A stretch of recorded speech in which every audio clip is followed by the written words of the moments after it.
اپنا سر کٹا کر کے اپنے نانا جان کے امتیوں کو یہ سبق دے رہے ہیں کہ نہ مسجد میں نہ بیت اللہ کی دیواروں کے سائے میں نماز عشق ادا ہوتی ہے تلواروں کے سائے میں۔ امام حسین کا سر مبارک تن سے جدا ہو گیا، بی بی زینب دیکھتی ہیں تو دوڑتی بھی آتی ہیں، یزیدیوں ہٹو، میرے بھائی کا مجھے آخری دیدار کرنے دو۔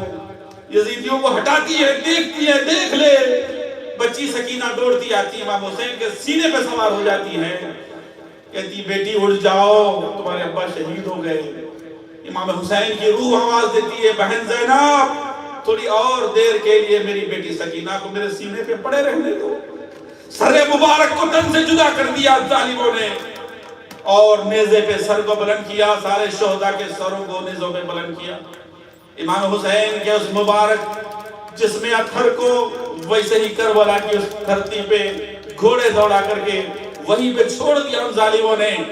اپنے جتنے یزیدی لوگ مرے تھے ان کو گڑھے کھود کھود کر ان یزیدیوں نے دفنا دیا، لیکن امام حسین کے جسد مبارک کو ان تمام شہداء کربلا کے جسموں کو ویسے ہی پڑے رہنے دیا۔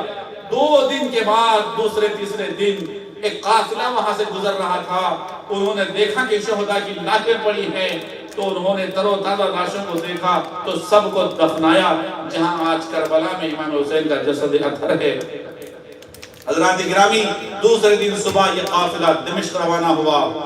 وہ رات جو تھی مخدرات اسلام کے سروں سے چادر چھینی گئی، بی بی سکینہ کے کانوں سے بالیاں چھین لی گئیں، جس کے ہاتھ کو جو آتا یزیدی حملہ آور ہوئے قافلے پر، سارے خیموں کو آگ لگا دی گئی۔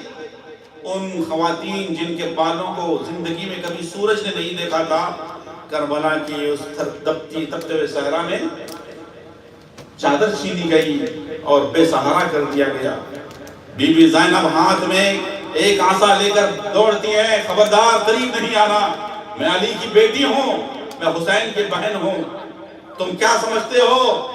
اس طرح انہوں نے شجاعت اور بہادری کا مظاہرہ کیا، جس کو دیکھ کر ڈر کے یزیدی بھاگ گئے۔ اور پوری رات عاشورے کی کس طرح گزری ان خواتین اسلام پر، اہل بیت کے بچے کچے لٹے ہوئے قافلے پر انہیں قید کیا گیا۔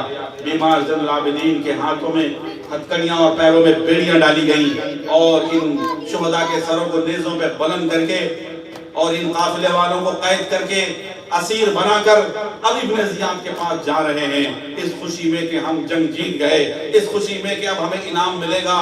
اور کوفے میں جب جا رہے ہیں، اللہ اکبر، اہل بیت اطہار کا یہ تماشا، مقدس خواتین کی بے حرمتی، سروں پہ نیزوں کو بلند کیے ہوئے سارے کوفے والے ایک تماشا دیکھنے کے لیے جمع ہو گئے، گھروں سے جھانک رہے ہیں، چھتوں سے جھانک رہے ہیں، سڑکوں پہ جمع ہو کر دیکھ رہے ہیں، جیسے کوئی تماشا لگا ہو۔ کہنے لگے ہائے ہائے حسین شہید ہو گئے، ہائے حسین شہید ہو گئے۔ بی بی زینب نے کہا ظالموں، تم نے ہی دھوکہ دے کر میرے بھائی کو بلایا تھا، اب تم ہی رو رہے ہو، خدا کرے قیامت تک تم ایسے ہی ماتم کرتے رہو، ایسے ہی روتے رہو۔ ان کی بد دعا تھی جو آج ہمیں نظر آ رہی ہے۔ میرے عزیز اور میرے بزرگ اور دوستو، پھر اس کے بعد اس لٹے ہوئے قافلے کے ساتھ ابن زیاد کے دربار میں کیا ہوا؟ پھر وہاں سے وہ قافلہ، وہ سر یزید کے دربار دمشق پہنچے۔ پھر وہاں کیا ہوا؟ پھر وہاں سے یزید ان سروں کے ساتھ سب قافلے کو مدینے کس طرح بھیجا اور وہ سر کو کہاں کا دفن کیا گیا، کیا یزید کے دربار میں بی بی زینب نے خطبہ دیا، انشاءاللہ وہ خلاصہ مختصراً، چونکہ جمعہ کا وقت بہت نازک ہوتا ہے، تھوڑا پہلے آ جائیے، کم از کم آدھے گھنٹے کا اسپیچ میں چاہتا ہوں کہ کل دوں، جمعہ کی نماز سے پہلے ٹھیک 1 بجے ایٹ لیسٹ آپ آ جائیے، آ جائیں گے انشاءاللہ، تو میں بتاؤں گا ماں بعد کربلا کیا واقعات ہوئے مختصراً۔ اللہ پاک کی بارگاہ میں دعا کرتا ہوں کہ اللہ تعالیٰ ہمیں شہداء کربلا کی شہادت کا صدقہ عطا فرما، ہمارے دلوں میں امام حسین کی سچی عقیدت محبت، شہداء کربلا کی سچی محبت و عقیدت عطا فرما۔